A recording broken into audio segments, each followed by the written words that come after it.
The world's greatest spiritual teachers from ancient to modern times have shared the view that the deepest truth of our being is not the property of one particular religion or spiritual tradition, but can be found within the heart of each person.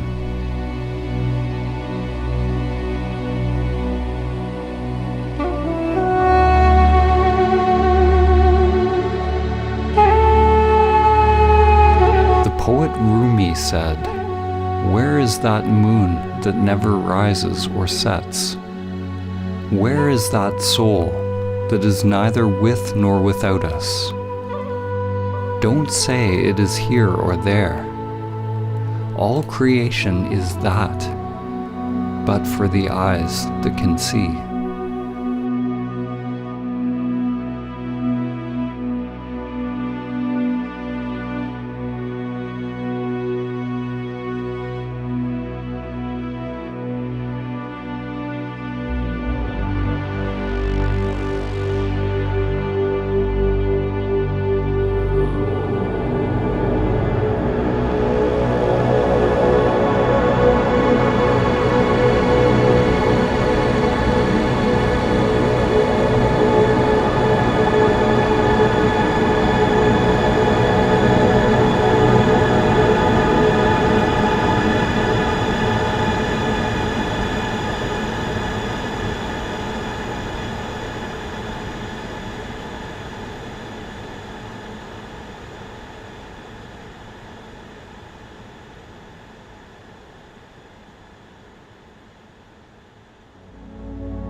In the story of the Tower of Babel, humanity fragmented into countless languages, beliefs, cultures, and interests.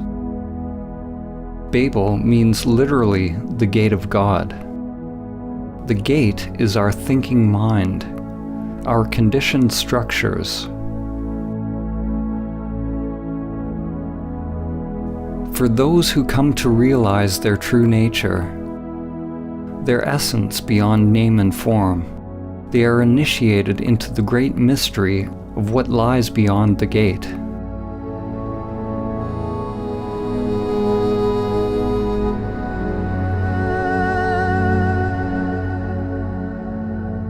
An ancient parable, the elephant parable, has been used to describe how various traditions are actually all pointing to one great truth. A group of blind people are each touching a different part of an elephant, getting a certain impression of what an elephant is. The person standing at the elephant's leg describes the elephant as being like a tree. The person at the tail says the elephant is like a rope. The elephant is like a spear, says the one standing at the tusk. If one touches the ear, it seems the elephant is like a fan. The person touching the side is adamant that the elephant is like a wall. The problem is, we touch our piece of the elephant, and we believe our experience is the only truth. We don't acknowledge or appreciate that each person's experience is a different facet of the same animal.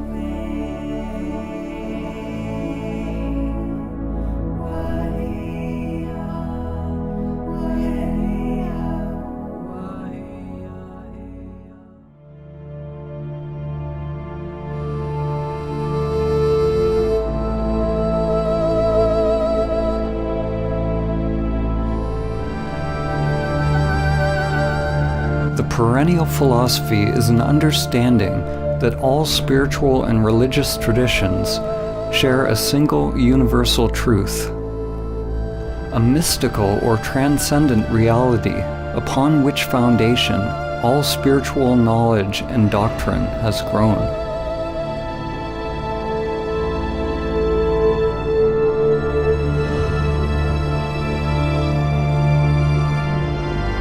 Swami Vivekananda summed up the perennial teaching when he said, The end of all religions is the realizing of God in the soul.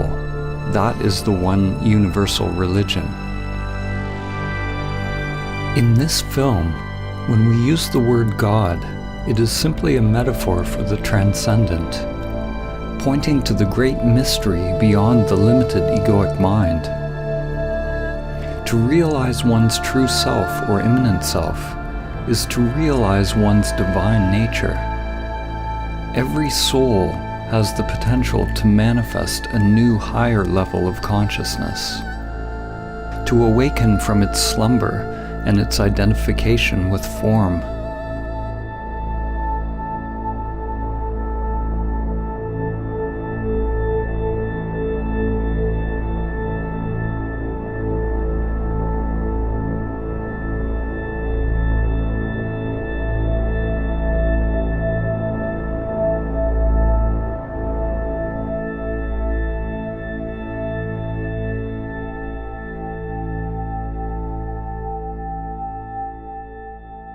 The writer and visionary Aldous Huxley, known for his book Brave New World, also wrote a book which he entitled The Perennial Philosophy, in which he writes about the one teaching that comes back over and over in history, taking the form of the culture in which it is realized. He writes, "The perennial philosophy is expressed most succinctly in the Sanskrit formula, Tat Tvam Asi, that thou art. The Atman, or immanent eternal self, is one with Brahman, the absolute principle of all existence. And the last end of every human being is to discover the fact for himself, to find out who he or she really is."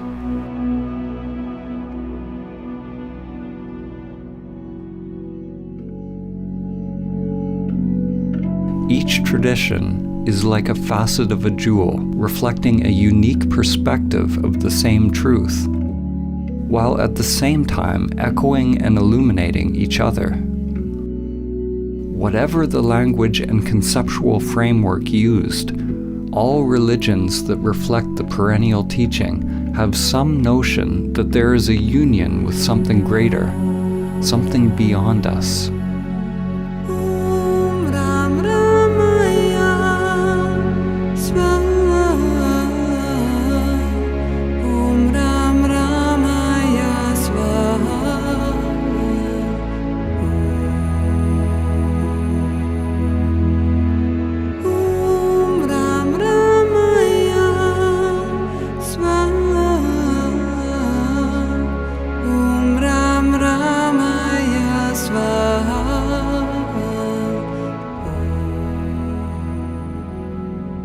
It is possible to learn from and integrate the teachings from one or many sources without identifying a sense of self with them.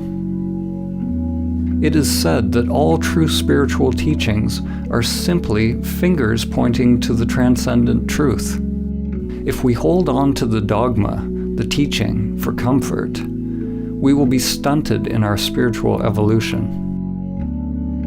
To realize truth beyond any concept is letting go of all clinging and attachment, letting go of all religious concepts.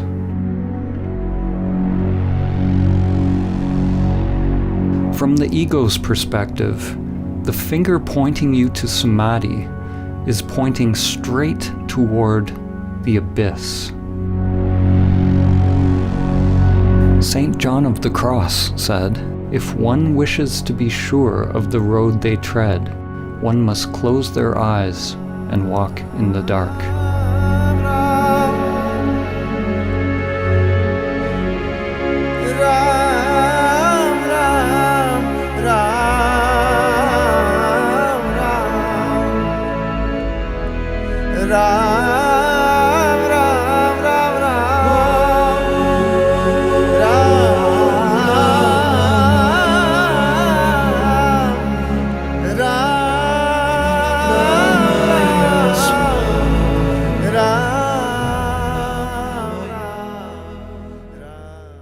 Samadhi begins with a leap into the unknown.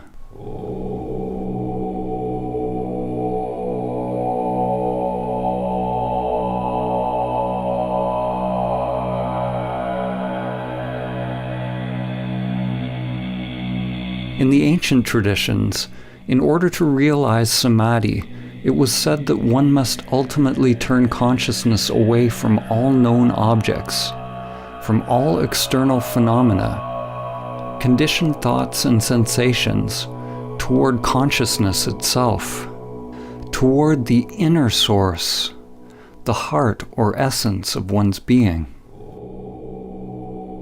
In this film, when we use the word Samadhi, we are pointing to the transcendent, to the highest Samadhi, which has been named Nirvikalpa Samadhi.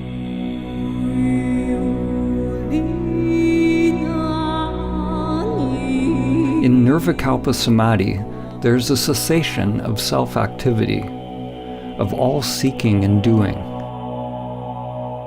We can only speak about what falls away as we approach it, and what reappears when we return from it.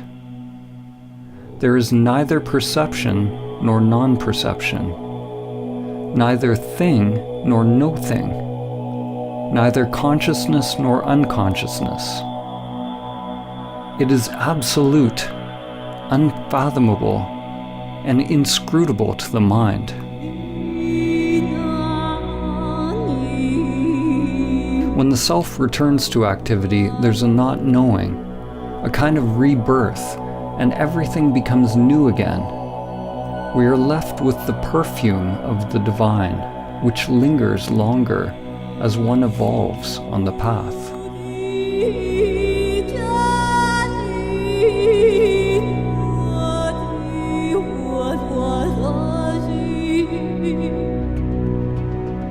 There are numerous types of samadhi described in the ancient traditions, and language has created much confusion over the years. We are choosing to use the word samadhi to point to the transcendent union, but we could have used a word from another tradition just as easily. Samadhi is an ancient Sanskrit term common to the Vedic, Yogic, and Samkhya traditions of India, and has permeated many other spiritual traditions. Samadhi is the 8th limb of Patanjali's 8 limbs of yoga, and the 8th part of the Buddha's Noble Eightfold Path. The Buddha used the word nirvana, the cessation of vana, or the cessation of self-activity. Patanjali described yoga or samadhi as chitta vritti nirodha, the Sanskrit meaning cessation of the whirlpool or spiral of mind. It is a disentangling of consciousness from the entire matrix or creatrix of mind.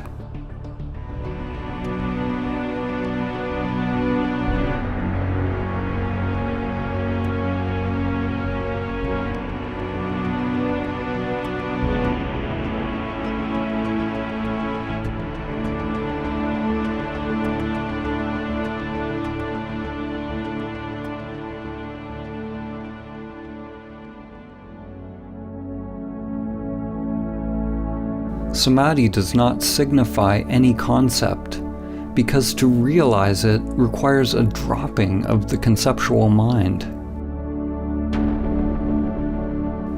Different religions have used various words to describe the divine union. In fact, the word religion itself means something similar. In Latin, religare means to rebind or reconnect.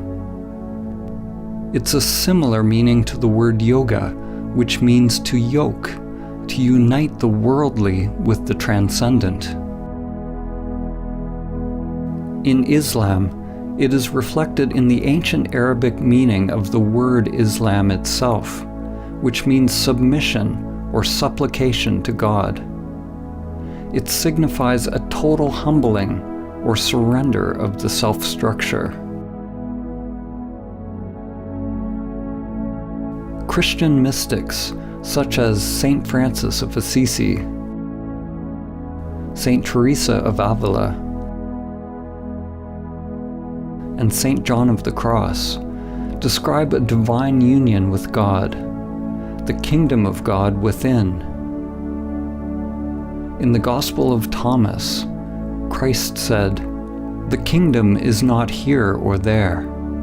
Rather, the kingdom of the Father is spread out upon the earth, and men do not see it."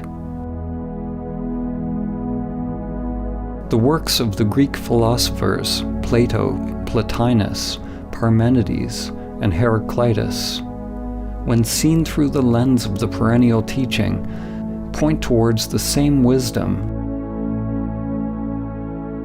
Plotinus teaches that the greatest human endeavor is to guide the human soul towards the supreme state of perfection and union with the One.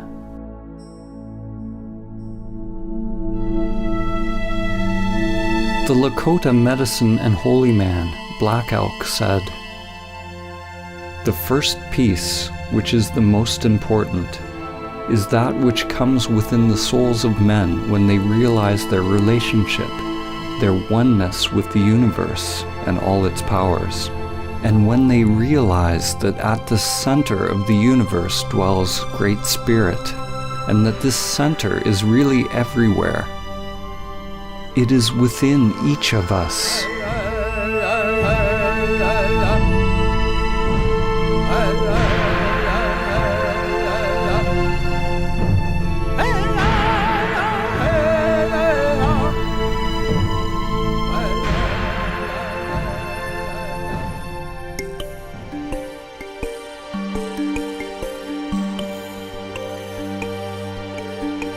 On the path to awakening, unless we are in Samadhi, there are always two polarities, two doorways one can enter. Two dimensions, one towards pure consciousness, the other towards the phenomenal world. The upward current toward the Absolute, and the downward current toward Maya and all that is manifested, both seen and unseen. The relationship between relative and absolute could be summed up in the following quote by Sri Nisargadatta Maharaj. "Wisdom is knowing I am nothing. Love is knowing I am everything. And between the two, my life moves."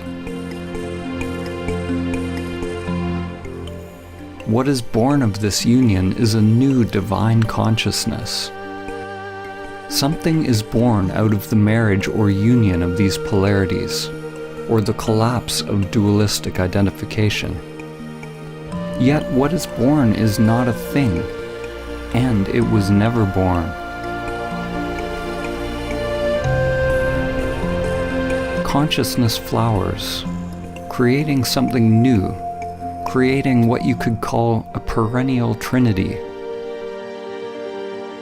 God the Father, the transcendent, unknowable and changeless, is united with the divine feminine, which is everything that changes. This union brings about an alchemical transformation, a kind of death and rebirth. In the Vedic teachings, the divine union is represented by two fundamental forces, Shiva and Shakti.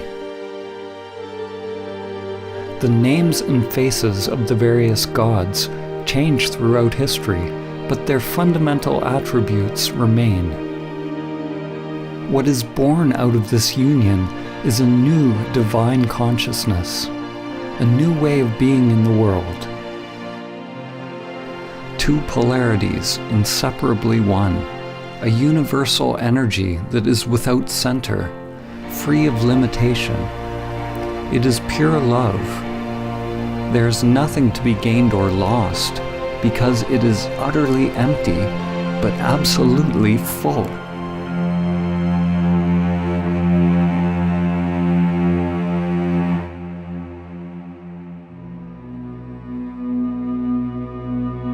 Whether it is the mystery schools of Mesopotamia, the spiritual traditions of the Babylonians and Assyrians, religions of ancient Egypt, Nubian and Kemetic cultures of ancient Africa, the shamanic and native traditions around the world, the mysticism of ancient Greece, the Gnostics, the non-dualists, the Buddhists, the Taoists, Jews, Zoroastrians, Jains, Muslims, or Christians, one finds that their common link is their highest spiritual insights have allowed their adherents to realize Samadhi.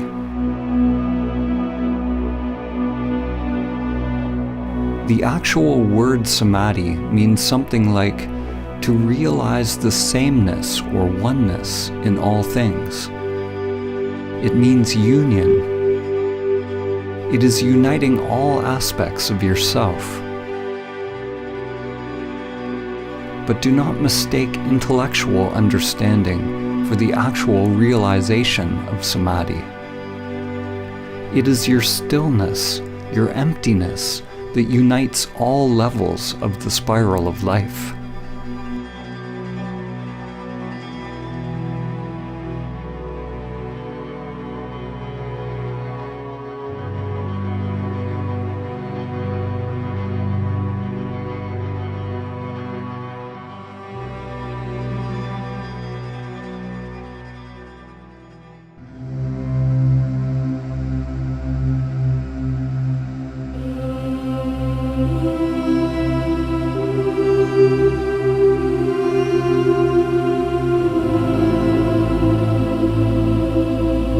It is through the ancient teaching of Samadhi that humanity can begin to understand the common source of all religions and come into alignment once again with the spiral of life, Great Spirit, Dhamma, or the Tao.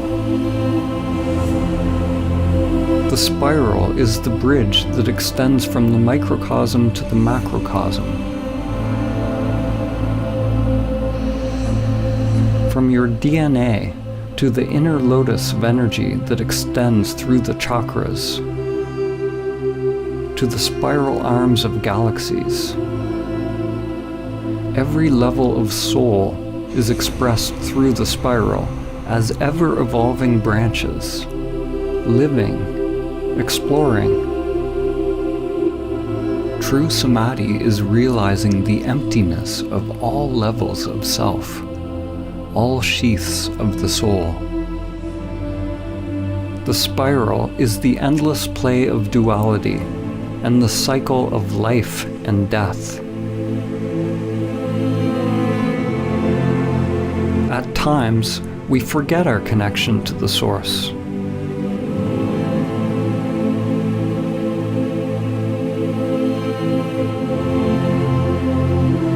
The lens we look through is very small, and we identify with being a limited creature creeping upon the earth, only to once again complete the journey back to the source,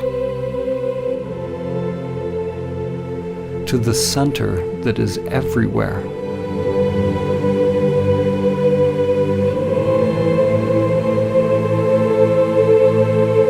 Chuan Tzu said, "When there is no more separation between this and that, it is called the still point of the Tao.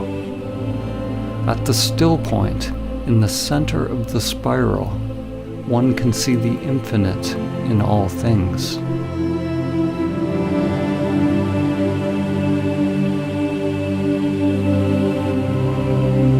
The ancient mantra Om Mani Padme Hum has a poetic meaning. One awakens or realizes the jewel within the lotus.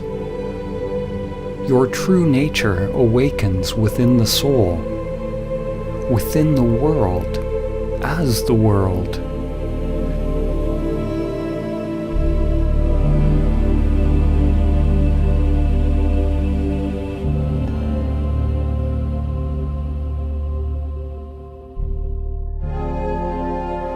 Using the Hermetic principle, as above, so below, as below, so above, we can use analogies to begin to understand the relationship between mind and stillness, relative and absolute.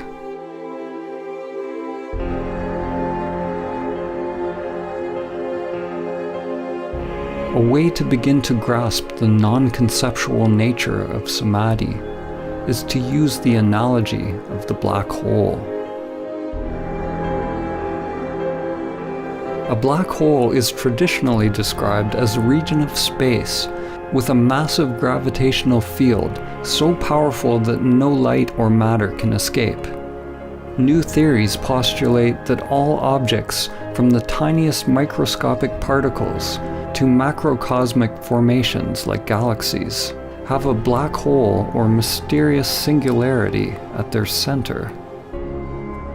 In this analogy, we're going to use this new definition of a black hole as the center that is everywhere.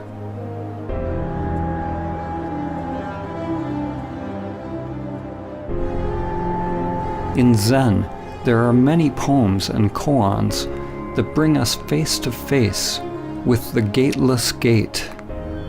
One must pass the gateless gate to realize Samadhi. An event horizon is a boundary in space-time beyond which events cannot affect an outside observer, which means that whatever is happening beyond the event horizon is unknowable to you. You could say that the event horizon of a black hole is analogous to the gateless gate. It is the threshold between the self and no self. There is no me that passes the event horizon. In the center of a black hole is the one-dimensional singularity containing the mass of billions of suns in an unimaginably small space, effectively an infinite mass, literally a universe in something infinitesimally smaller than a grain of sand. The singularity is something unfathomable, beyond time and space. According to physics, movement is impossible. The existence of things is impossible. Whatever it is, it does not belong to the world of perception. Yet it cannot be described as merely stillness. It is beyond stillness and movement. When you realize the center that is everywhere and nowhere, duality breaks down. Form and emptiness, time and the timeless. One could call it a dynamic stillness or a pregnant emptiness within the center of absolute darkness. The Taoist teacher Lao Tzu said, "Darkness within darkness, the gateway to all understanding."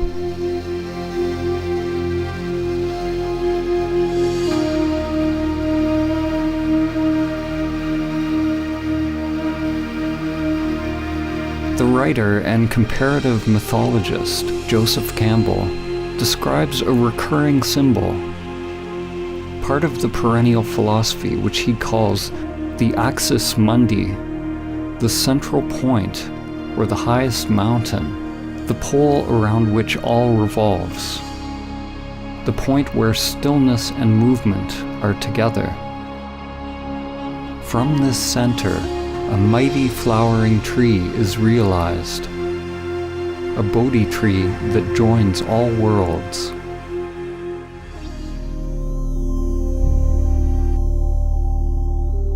Just as a sun gets sucked into a black hole, when you approach the great reality, your life starts to revolve around it, and you begin to disappear.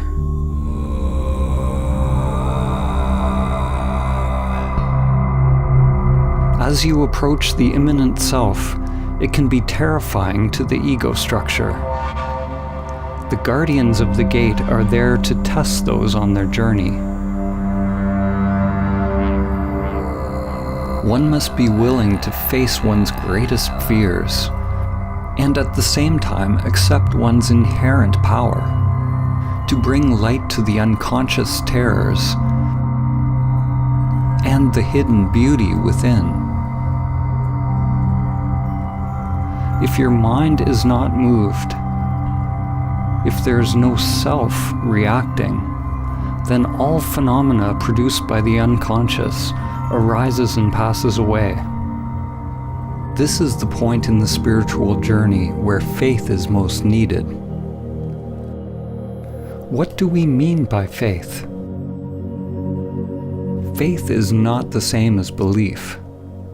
Belief is accepting something on the level of mind to bring comfort and assurance. Belief is the mind's way of labeling or controlling experience. Faith is actually the opposite. Faith is staying in the place of complete not knowing, accepting whatever arises from the unconscious. Faith is surrendering to the pull of the singularity, to the dissolving or dismantling of the self in order to pass the gateless gate.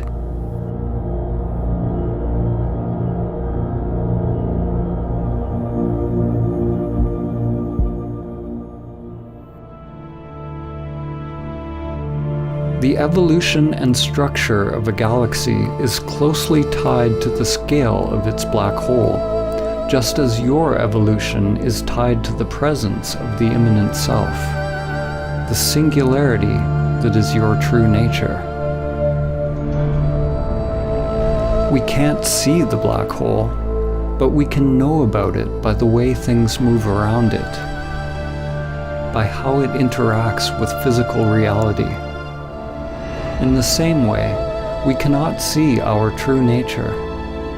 The immanent self is not a thing, but we can observe enlightened action. As the Zen master Suzuki said, there are, strictly speaking, no enlightened people. There is only enlightened activity. We can't see it, just as the eye cannot see itself. We can't see it because it is that by which seeing is possible. Like the black hole, Samadhi is not nothingness, and neither is it a thing. It is the collapse of the duality of thing and no thing. There is no gate to enter the great reality, but there are infinite paths. The paths, the dharmas, are like an endless spiral with no beginning and no end. No one can pass the gateless gate. No one's mind has ever figured out how, and none ever will. No one can pass the gateless gate, so be no one.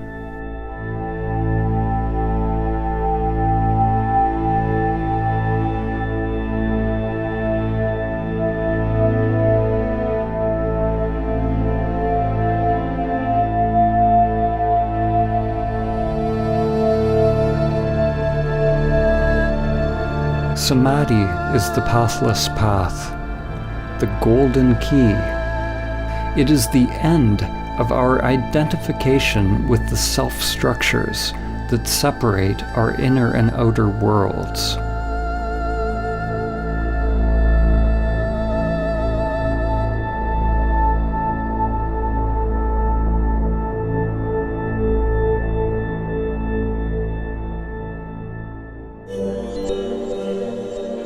There are many developmental models which describe the layers or levels of the self-structure. We will use an example which is very ancient.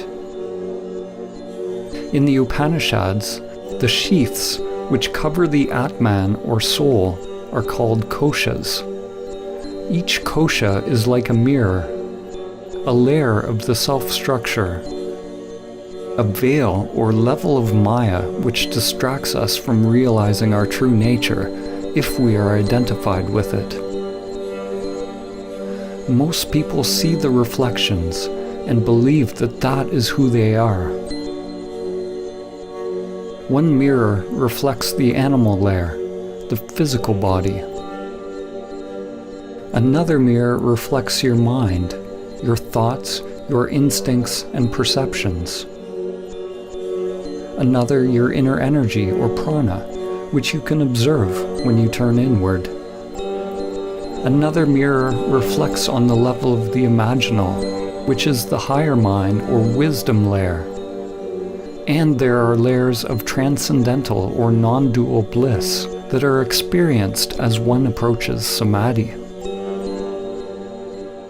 There are potentially countless mirrors or aspects of self that one can differentiate, and they are constantly changing. Most people have yet to discover the pranic, higher mind, and non-dual bliss layers. They don't even know they exist. These layers are informing your life, but you do not see them. The hidden mirrors actually inform our lives more than the ones that are visible. They are unseen because for most people they are not fully illuminated by consciousness. Like Indra's net of jewels, the mirrors all reflect each other, and the reflections reflect every other reflection infinitely. A change on one level simultaneously affects all levels. Some of these mirrors may be left in the shadows, unless we are fortunate enough to have a competent guide to help us shine light upon them. The truth is, we don't know what we don't know. Now, imagine that you shatter all the mirrors. There's nothing reflecting you back to yourself. Where are you? When the mind becomes still, the mirrors cease to reflect. There is no more subject and object. But do not mistake the primordial state for nothingness or oblivion. The immanent self is not something, but neither is it nothing.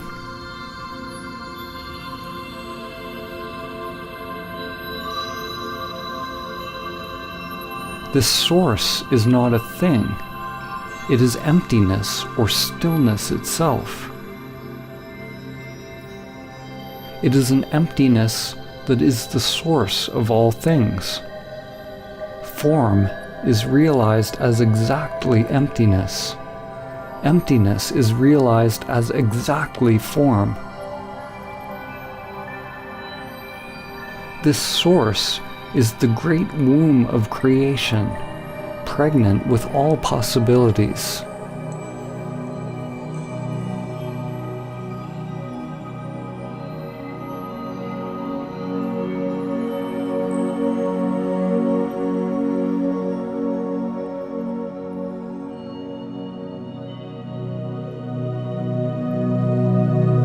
Samadhi is the awakening of impersonal consciousness. Just as when you are having a dream, upon awakening you realize that everything in the dream was just in your mind. Upon realizing Samadhi, it is realized that everything in this world is happening within levels upon levels of energy and consciousness. It is all mirrors within mirrors, dreams within dreams. The you that you think you are is both the dream and the dreamer.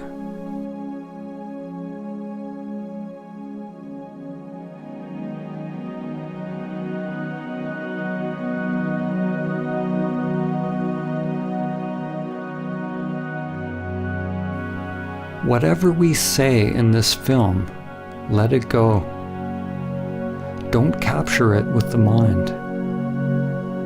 The soul is dreaming the dream of you.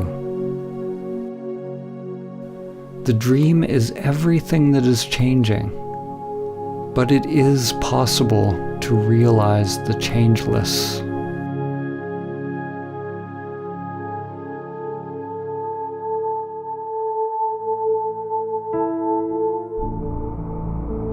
This realization cannot be understood with the limited individual mind.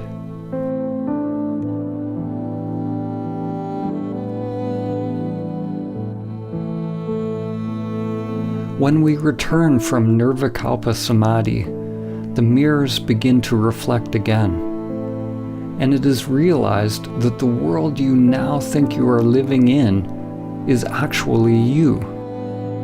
Not the limited you, which is only a temporary reflection, but you are aware of your true nature as the source of all that is. This dawning of higher wisdom, the embryo, prajna, or gnosis, is what is born out of Samadhi. According to the book of Job, Hokmah, or wisdom, comes from nothingness. This point of wisdom is both infinitely small and yet encompasses the whole of being, but it remains incomprehensible until it is given shape and form in the palace of mirrors, called Bina, the womb carved out by higher wisdom, which gives shape to the embryonic spirit of God. Bushmaya Ned Kadashmak Tiete Malkutak Dewe Taveanet Aikanat Bushmaya of Bona.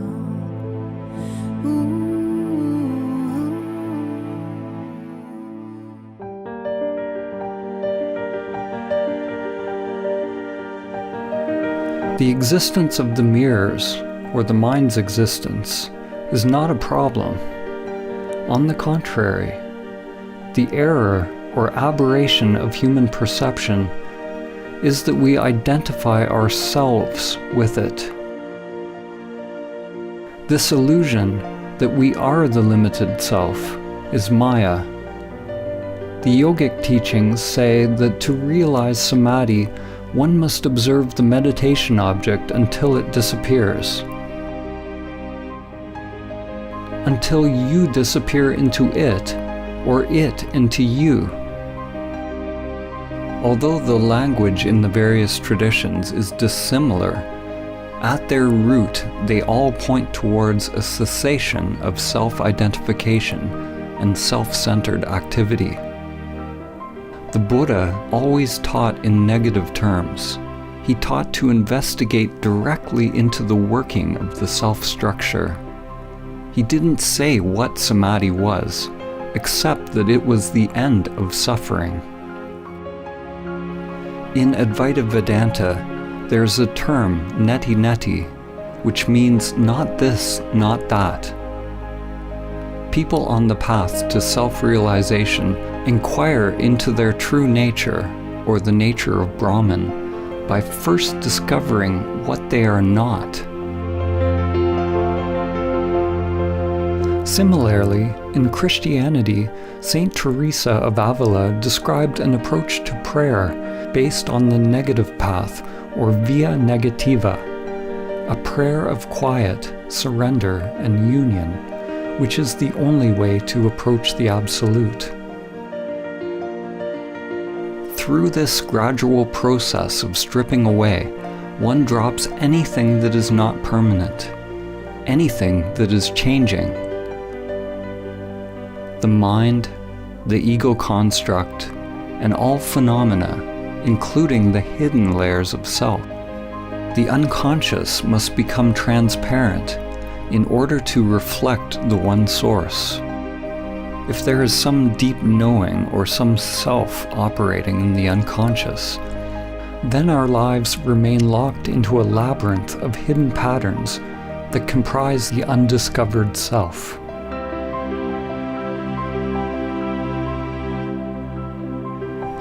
when all layers of self are revealed as empty, then one becomes free from the self, free from all concepts.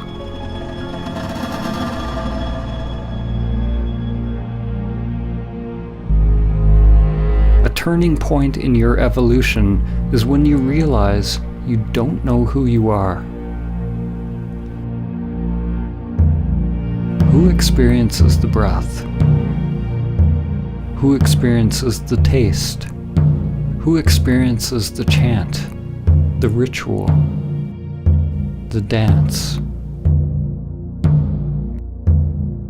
the mountain? Witness the witness. Observe the observer. At first, when you observe the observer, you will only see the false self. But if you are persistent, it will give way. Inquire directly into who or what experiences. Unblinkingly, piercingly, penetratingly, with the full force of your being.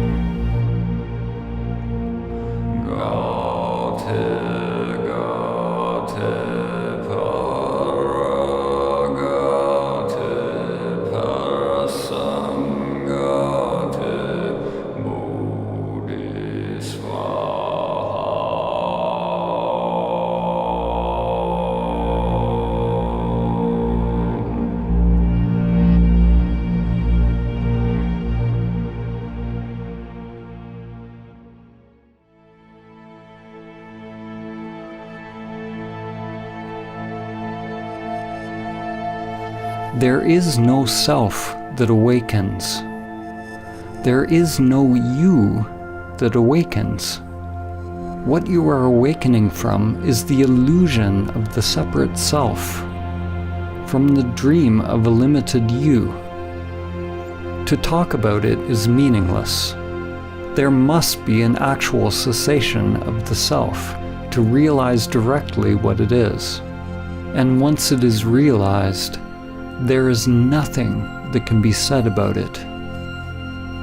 As soon as you say something, you are back in the mind. I have already said too much.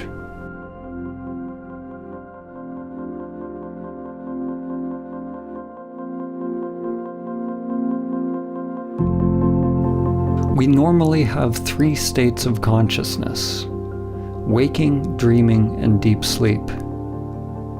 Samadhi is sometimes referred to as the 4th state, the ground state of consciousness, a primordial awakeness that can become present continuously and in parallel with the other consciousness states. In Vedanta, this is called Turiya. Other terms for Turiya are Christ consciousness, Krishna consciousness, Buddha nature, or Sahaja Samadhi. In Sahaja Samadhi, the immanent self stays present along with the full use of all human functions. The stillness is unmoving at the center of the spiral of changing phenomena. Thoughts, feelings, sensations, and energy revolve around it at the circumference. But the degree of stillness, or I amness, remains during outer activity, exactly as in meditation. It is possible that the immanent self will remain present, even during deep sleep, that your awareness of I am does not come and go, even as states of consciousness change.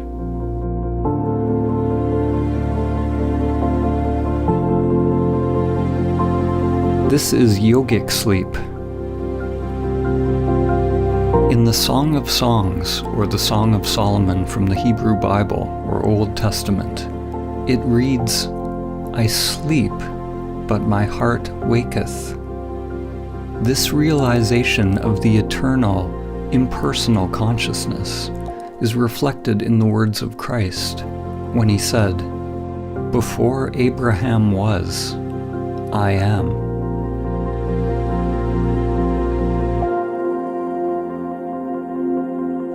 One consciousness that shines through countless faces, countless forms.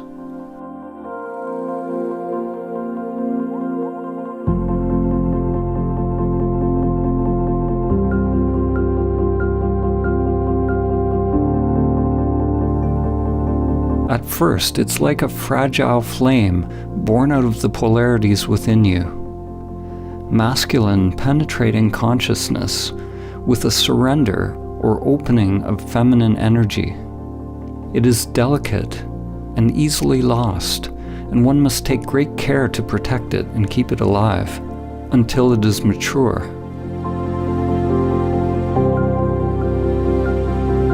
Samadhi is simultaneously a timeless state of consciousness and a stage in an unfolding development process, something organic and growing in time.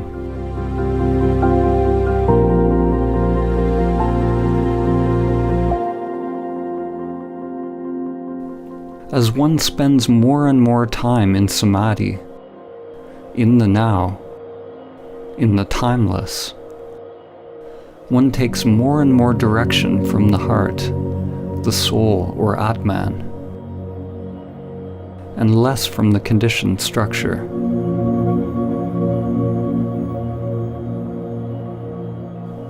This is how one becomes free of the lower mind, free of pathological thinking. The inner wiring changes. Energy no longer flows unconsciously in the old conditioned structures. Which is another way of saying one is no longer identified with the self-structure, with the outer world of form.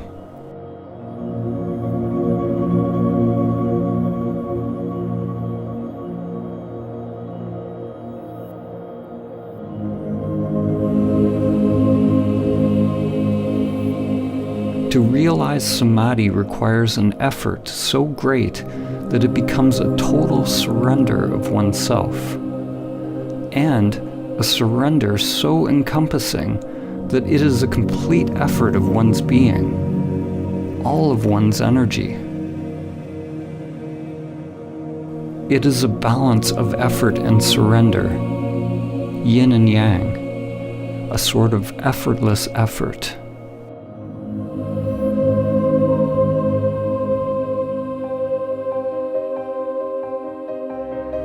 The Indian mystic and yogi Paramahamsa Ramakrishna said, "Do not seek illumination unless you seek it as one whose hair is on fire seeks a pond. You seek it with your whole being." During one's ego-transcending practice, it takes great courage, vigilance, and perseverance to keep the embryo alive.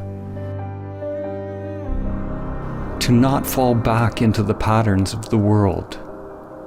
It takes a willingness to go against the current, against the inexorable crush of the matrix and the grinding wheels of samsara.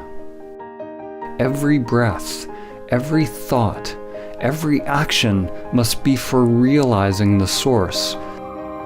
Samadhi is not realized by effort, nor is it effortless. Let go of effort and non-effort. It's a duality that only exists in the mind. The actual realization of Samadhi is so simple, so undifferentiated, that it is always misconstrued through language, which is inherently dualistic. There is only one primordial consciousness that awakens as the world, but it has been obscured by many layers of mind. Like the sun hidden behind the clouds, as each layer of mind is dropped, one's essence is revealed. As each layer of mind is dropped, people call it a different Samadhi. They give names to different experiences or different types of phenomena.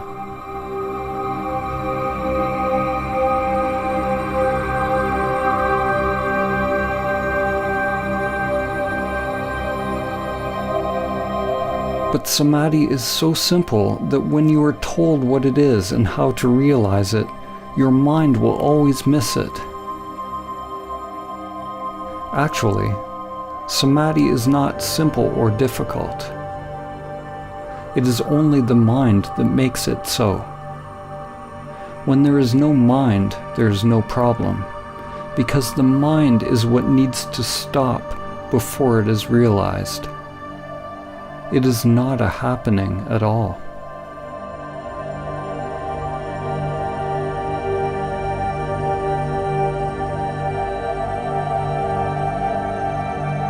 The most concise teaching of Samadhi is perhaps found in this phrase: be still and know.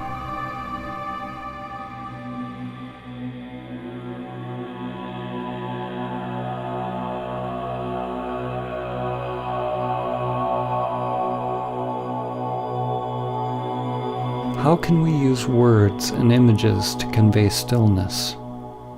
How can we convey silence by making noise? Rather than talking about Samadhi as an intellectual concept, this film is a radical call to inaction, a call to meditation, inner silence, and inner prayer, a call to stop.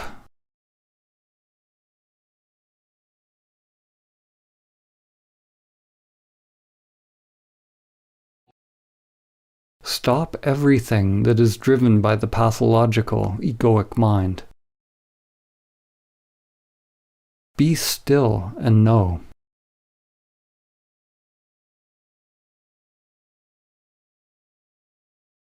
No one can tell you what will emerge from the stillness.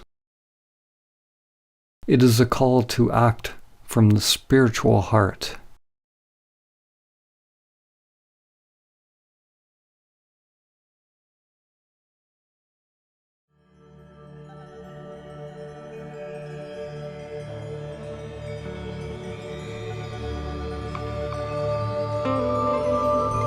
It's like remembering something ancient. The soul wakes up and remembers itself. It has been a sleeping passenger, but now the emptiness awakens and realizes itself as all things.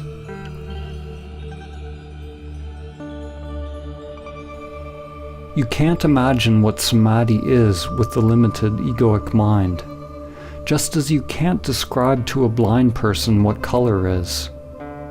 Your mind can't know. It can't manufacture it.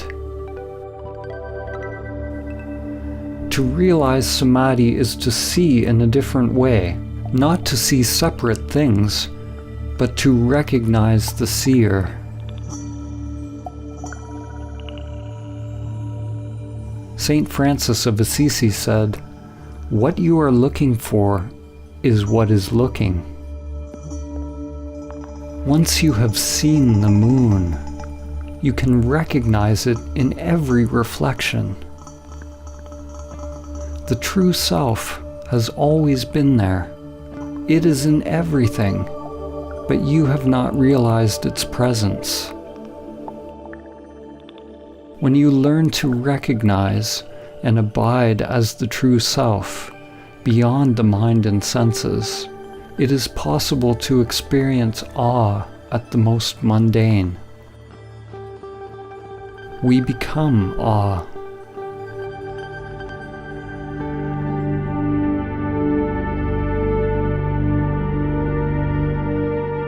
Do not try to be free of desires, because wanting to be free of desires is a desire.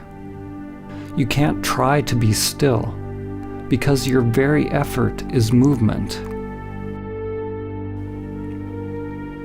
Realize the stillness that is always already present.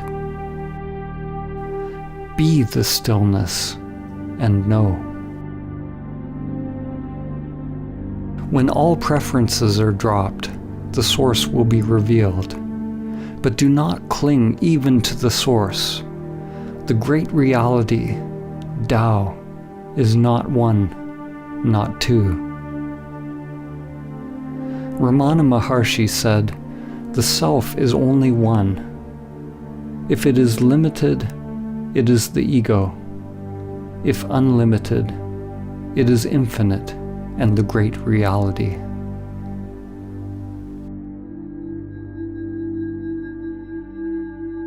If you believe what is being said, you've missed it. If you disbelieve, you've also missed it. Belief and disbelief operate on the level of mind. They require a knowing. But if you enter into your own investigation, examining all of the aspects of your own being, finding out who is doing the investigating, if you're willing to live by the principle, "Not my will, but higher will be done," if you're willing to travel beyond all knowing, then you may realize what I've attempted to point towards. Only then will you taste for yourself the profound mystery and beauty of simply existing. There is another possibility for life. There is something sacred, unfathomable, that can be discovered in the still depths of your being, beyond concepts, beyond dogmas, beyond conditioned activity and all preferences. It is not acquired by techniques, rituals, or practices. There is no how to get it. There's no system. There's no way to the way.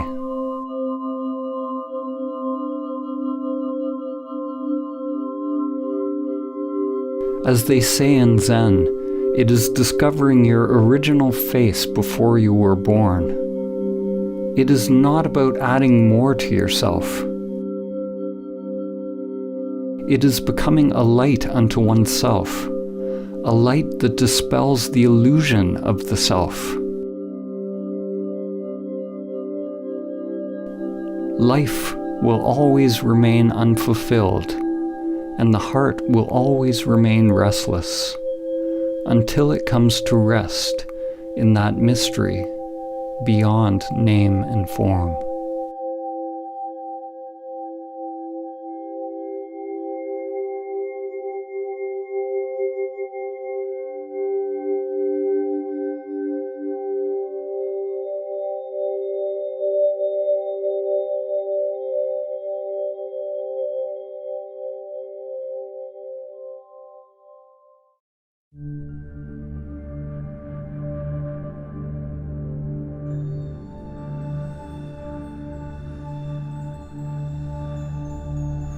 Om Shri Lakshmi Swaha Swaha.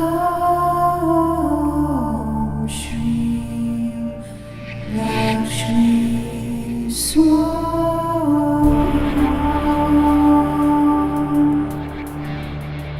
Om Shri Lakshmi Swaha.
Om